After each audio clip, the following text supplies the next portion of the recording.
History is not just what happened. History is what gets written down. And more importantly, who gets to write it.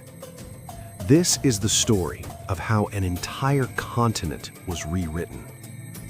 For Africa, the most damaging violence of colonization was not only physical, it was intellectual, it was narrative. Africa did not lose only land, people, and resources. Africa lost control of its own story. Before colonization, Africa was not a blank space waiting to be named. It was already named, mapped, governed, remembered. But when Europe arrived with power, weapons, and ambition, Africa's story became an obstacle. Because here's the truth they understood. You cannot justify domination over a people who know who they are. So the story had to change. Colonization did not simply conquer Africa, it rewrote Africa.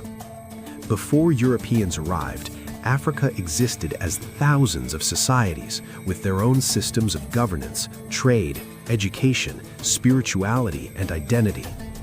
There were empires and city-states, kingdoms and federations, nomadic societies and settled civilizations. Africa was not one place, it was many worlds.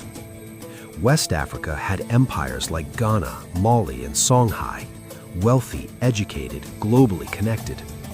North Africa was tied to Mediterranean and Islamic intellectual traditions.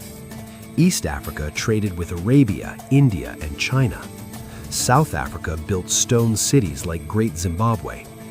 Central Africa had complex political systems rooted in kinship and law. And here's what matters. Africans knew their histories. Not always written on paper, but preserved through oral historians, griots, rituals, monuments, architecture, and memory. History lived in people. Then Europe arrived, not with curiosity, but with demand. Demand for land, demand for labor, demand for resources. And to justify taking all three, a new story had to be told. The first rewrite began with language, with words chosen very carefully. African societies were no longer kingdoms, they were tribes. African religions were no longer belief systems, they were paganism. African knowledge was no longer science, it was superstition. African governance was no longer law, it was chaos. Words matter. Because once something is described as primitive, it becomes easier to destroy it. European explorers did not just travel through Africa, they narrated Africa. They wrote journals, reports, and books that would later become sources, the official record, the truth. But these writings were not neutral.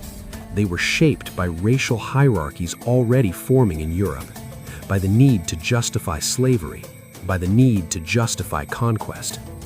Africa had to be framed as empty, backward, and inferior. Even when Europeans encountered cities, they explained them away. If a city was advanced, it must have been influenced by outsiders. If architecture was impressive, it must have been built by someone else. If systems were organized, they were accidental. Africa could not be allowed authorship. Then came formal colonization. Borders were drawn by people who had never lived there. Nations were invented without regard for language, culture, or history. Entire societies were split apart. Others were forced together. Colonial governments replaced African systems with European ones, not because they were better, but because they were easier to control. African kings became chiefs. African law became custom. African sovereignty disappeared on paper. But the most powerful tool of rewriting came next: education. Colonial schools did not exist to educate Africans, they existed to reshape Africans. Children were taught European history before African history, European kings before African rulers, European discoveries before African inventions. Africa appeared in textbooks only at the moment Europeans arrived. Everything before that was silence. Slavery became the starting point. Colonization became the civilizing mission.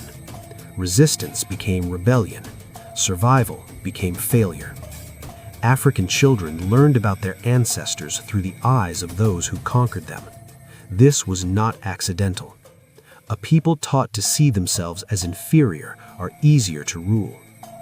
Religion was also used to rewrite identity.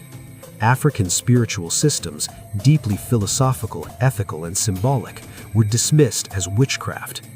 Conversion was presented as salvation, but it often came with cultural erasure.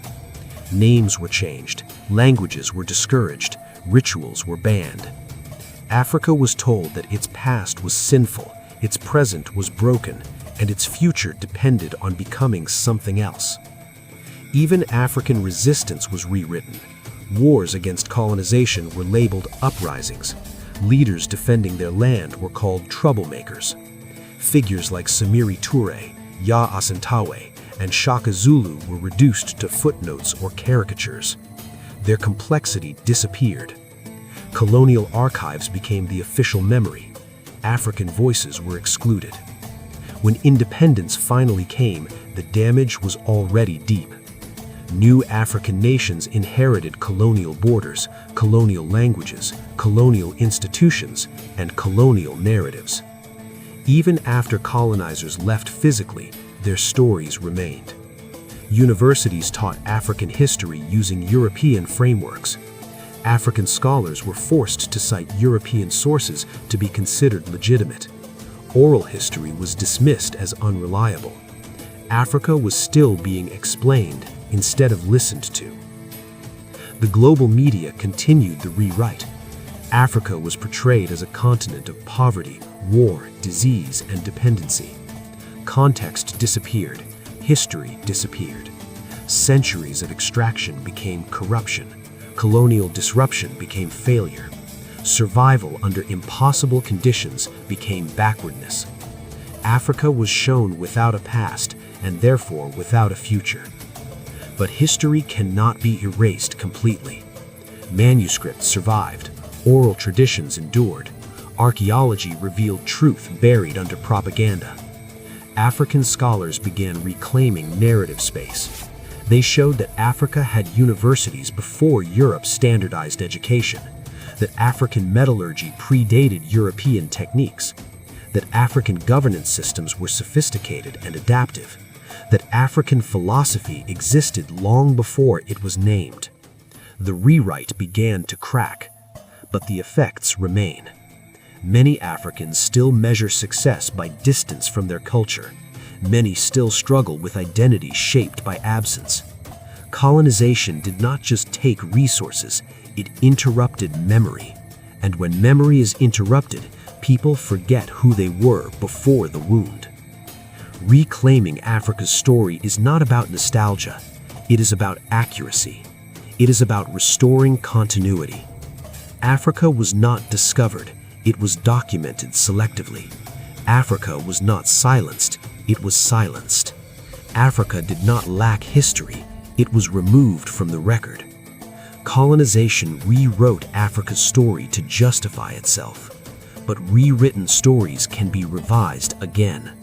Not to create myths, but to restore truth. Africa's past was complex, diverse, flawed, and powerful, like every other human story. And the future depends on remembering that, because a people who control their narrative control their direction. Africa's story did not end with colonization, but it cannot move forward without confronting how it was rewritten and telling it again, this time in Africa's own voice.